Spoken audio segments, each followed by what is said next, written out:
उनका जो हम उमा महेश भगवान की जय बोलते हैं उसका स्मरण उसमें किया गया। एक बार माता उमा ने भगवान महेश से कृष्ण किया और भगवान महेश से प्रश्न कर कर कहा कि देवाधिदेव महादेव, मेरे मन का एक छोटा सा संशय आप समाप्त कर दीजिए। मेरा छोटा सा संशय आप उसको मिटा दीजिए। भगवान महेश ने, भगवान शंकर ने उमा से कहा, पूछो तुम्हारा संशय क्या है?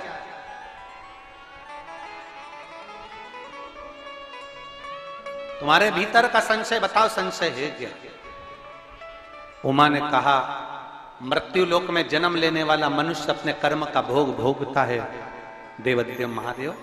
अपने कर्म का भोग संसार में जन्म लेने वाला मनुष्य भोगता है।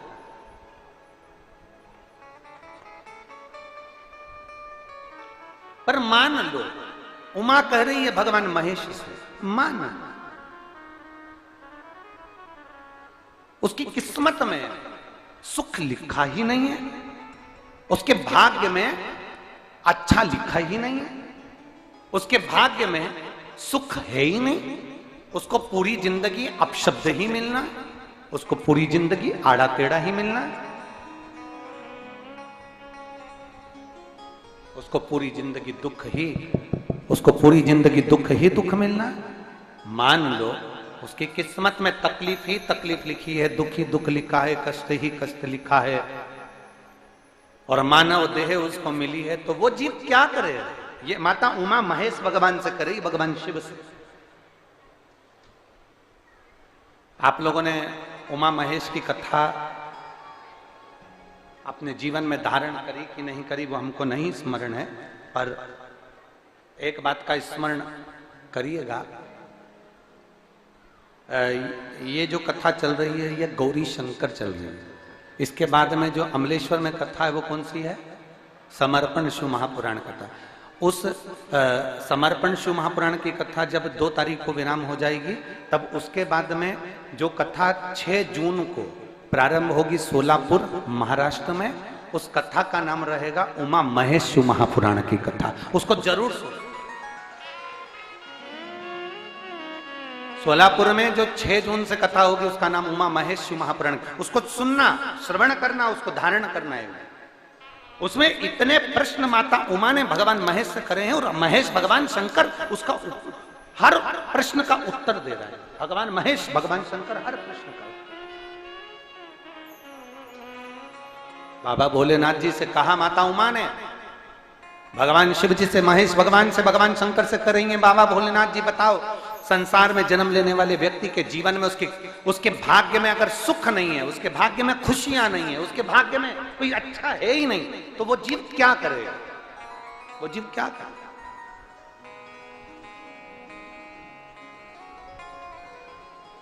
भगवान शंकर कह रहे हैं, पार्वती, संसार में जन्म लेने वाला मनुष्य अगर उसके भाग्य में सुख नहीं, उसके भाग्य में अगर खुशियां नहीं है, उसके भाग्य में अगर सुख नहीं है, उसके भाग्य में अगर अच्छा नहीं है, पत्रिका दिखा ली सुख नहीं है, कार्य कर कर देख लिया सुख नहीं है, तकलीफ उसकी जिंदगी में चल ही चल रही है, तो भगवान शंकर कहते हैं, भगवान महेश कहते हैं, उमा, उस मनुष्य को दूसरे का अच्छा करना प्रारंभ कर देना चाहिए, तो उसकी अच्छाई अपने आप सामने आना प्रारंभ। फिर वही शब्द आ गया, अरे मत बुरे कर्म कर बंदे वरना पछताएगा, भगवान की आंखों से बच नहीं पाएगा, तू बच नहीं पाएगा, अरे ओ अज्ञानी मत करना, तू अच्छा कर्म कर। नहीं है तेरे भाग्य में सुख, तेरे भाग्य में अच्छा नहीं लिखा है ना, तो अच्छा कर्म कर।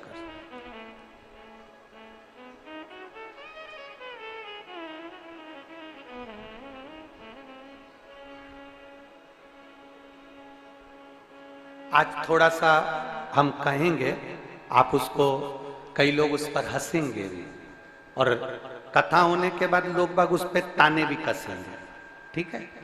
क्या ऐसा हो सकता है? हम कहेंगे और उसके बाद दुनिया के लोग वैसे भी हमको टोटका वाला महाराज कहते हैं, तो लोग तो कहने भी रहेंगे नहीं। तो और ये तो हमारा प्रमोशन है कि अभी तक पंडित प्रदीप मिश्रा थे, अब टोटका आचार्य होगा। आचार्य का भी तो प्रमोशन होता है।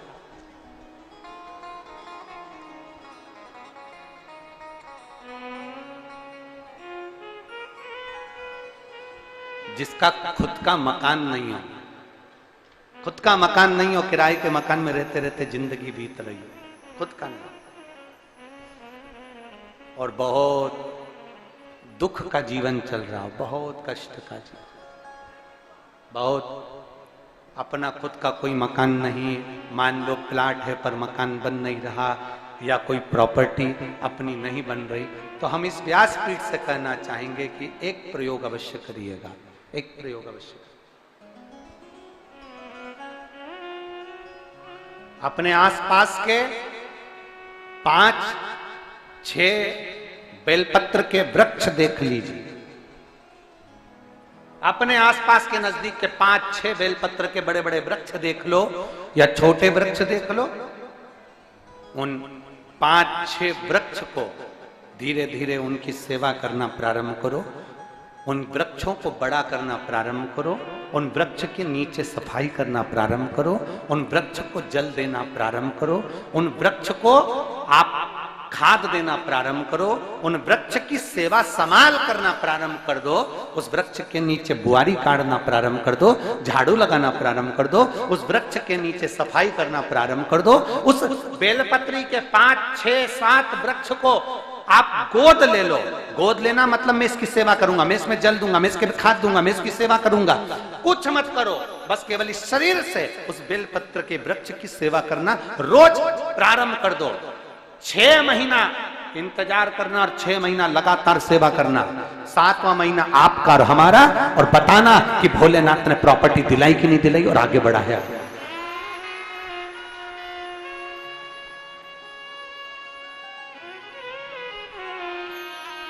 एक बेलपत्र का वृक्ष जिसके नीचे माता लक्ष्मी विराजमान होती है, एक बेलपत्र के वृक्ष के नीचे लक्ष्मी रहती है। दुनिया के लोग कहते हैं लक्ष्मी जी का दिन कौन सा है, बोलो जम के जल्दी से। शुक्रवार। दुनिया के लोग कहते हैं लक्ष्मी जी का दिन शुक्रवार है, पर माता लक्ष्मी से पूछा जाए कि तुम्हारी माता ख्याति देवी नारायण भगवान के साथ तुम्हारी शादी नहीं कर रही थी, शंकर को लक्ष्मी दे रही थी, तब तुमने भगवान शंकर से विनती करी, भोले बाबा मैं नारायण से प्रेम करती हूँ, भगवान नारायण से मेरा विवाह हो। तो माता ख्याति देवी से शंकर भगवान ने विनय कर कर कहा कि लक्ष्मी जी का विवाह नारायण के साथ कर दिया जाए।